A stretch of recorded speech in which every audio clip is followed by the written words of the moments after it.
Teams అన్నీ కూడా అంటే పోలింగ్ స్టేషన్స్లో ఉండే టీమ్స్ కానీ రేపు నామినేషన్స్కి అవసరమైనటువంటి టీమ్స్ కానీ అదేవిధంగా కౌంటింగ్కి కానీ మరి మొబైల్గా ఉండే టీమ్స్ కానీ అన్నీ కూడా పొజిషన్ అయి ఉన్నాయి. వారికి అవసరమైనటువంటి ట్రైనింగ్ కూడా నిర్వహించడం జరిగింది. So I will now go on to the indirect elections. ఆ షెడ్యూల్ ఒకసారి చూడండి. Indirect election schedule notice will be given through an authorised gazette officer. ఈ గెజెట్ ఆఫీసర్ని కలెక్టర్ గారు నియమిస్తారు. అది ఆ నోటీస్ ఫర్ ద మీటింగ్ అన్నది 14వ తేదీన ఇవ్వడం జరుగుతుంది. అది ఇచ్చిన తర్వాత ఆ oath of office all ward మెంబర్స్కి 16వ తేదీ ఉదయం 11 గంటలకు ఓత్ ఆఫ్ ఆఫీస్ ఇవ్వడం జరుగుతుంది. తదుపరి చైర్పర్సన్ వైస్ చైర్పర్సన్ ఆఫ్ 116 మున్సిపాలిటీస్కి అదేవిధంగా mayor and deputy mayor of 7 municipal కార్పొరేషన్స్కి indirect elections will be held at 12:30 PM on 16th. So ఇది తెలుగులో చెప్పాలంటే 14వ రోజున గెజెటెడ్ ఆఫీసర్ గారు డిస్ట్రిక్ట్ కలెక్టర్ గారి ఆదేశాల మేరకు స్పెషల్ మీటింగ్ అనేది కన్వీన్ చేస్తారు. ఈ విధంగా ఫలానా చోట మీటింగ్ ఉంది అనే ఒక నోటీస్ అనేది ఇష్యూ చేస్తారు. చేసిన పిదప 16వ రోజున ఉదయం 11 గంటలకు ఎన్నిక కాబడిన వార్డు మెంబర్లందరికీ కూడా ఓత్ ఆఫ్ ఆఫీస్ అడ్మినిస్టర్ చేయబడుతుంది.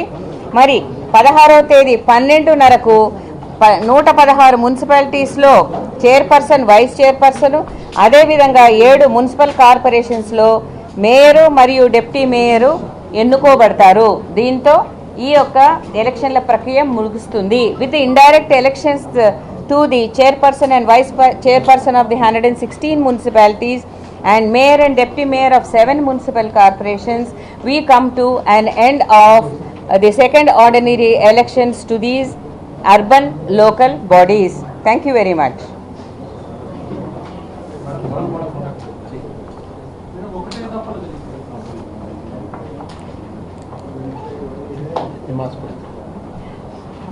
I'll request Mahesh Bhagwat ji to give some remarks on the security and bandobast arrangements. Yes andi 16,032 ballot బాక్సులు ఉపయోగించారు. మహేష్ గారు మాట్లాడిన తర్వాత శ్రీదేవి గారు మాట్లాడిన తర్వాత అందరికీ నమస్కారం. సో ఈ 11 ఫిబ్రవరి రోజు 7 మున్సిపల్ కార్పొరేషన్స్ తర్వాత 116 మంది మున్సిపాలిటీస్ కోసం ఈ elections will be there and it is through the ballot. And 13th రోజు రిజల్ట్ ఉంది. మధ్యలో 1 day in case any report is there ఆ 12th నాడు దానికోసం ఇది పెట్టాము. ఈ మొత్తం మన పోలింగ్ స్టేషన్స్ అన్నీ హైపర్ సెన్సిటివ్, తర్వాత క్రిటికల్, తర్వాత నార్మల్, ఈ 3 డివిజన్ చేస్తూ ప్రతి పోలింగ్ స్టేషన్లో కంపల్సరీ మన పోలీస్ సిబ్బంది మన ఎంపిక చేస్తున్నాము. మన తెలంగాణ పోలీస్ సిబ్బందితో పాటు బయట నుంచి కూడా ఫారెస్ట్ డిపార్ట్మెంట్, ఎక్సైజ్ డిపార్ట్మెంట్ వాళ్ళు సిబ్బంది కూడా దాదాపు 2,000 మంది దే విల్ బి అసిస్టింగ్ అస్.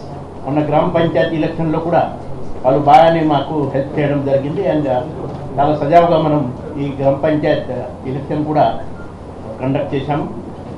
ఈ మధ్యలో గ్రామ పంచాయతీ ఎలక్షన్ అప్పుడు ఆల్రెడీ 1,800 వెపన్స్ అది డిపాజిట్ చేయడం జరిగింది. ఇంకా కొన్ని వెపన్ ఈ అర్బన్ ఏరియాలో ఉంటే అది కూడా మనం పక్క డిపాజిట్ చేస్తాము. తర్వాత ఈ రోజు నుంచి ఈ కోడ్ ఆఫ్ కండక్ట్ అమల్లో వస్తున్నాయి కాబట్టి ఇమీడియట్లీ ఫ్లయింగ్ స్క్వాడ్ అది మనము తనిఖీ చేయడం స్టార్ట్ చేస్తాము. సో క్యాష్ కానీ, లిక్కర్, తర్వాత free beach, drugs and metal ఈ ఐటమ్ కోసం మనము ఈ తనిఖీ పక్క అది చేస్తాము. సో మినిమం 50,000 అది దాకా క్యాష్ క్యారీ చేయొచ్చు. ఈ మున్సిపల్ ఎలక్షన్స్ ఎక్కడెక్కడ ఉన్నాయి ఆ ప్రాంతంలో 50,000కి ఎక్కువ క్యాష్ ఉంటే దానికి సమాధానం పక్కా చెప్పాలా. తర్వాత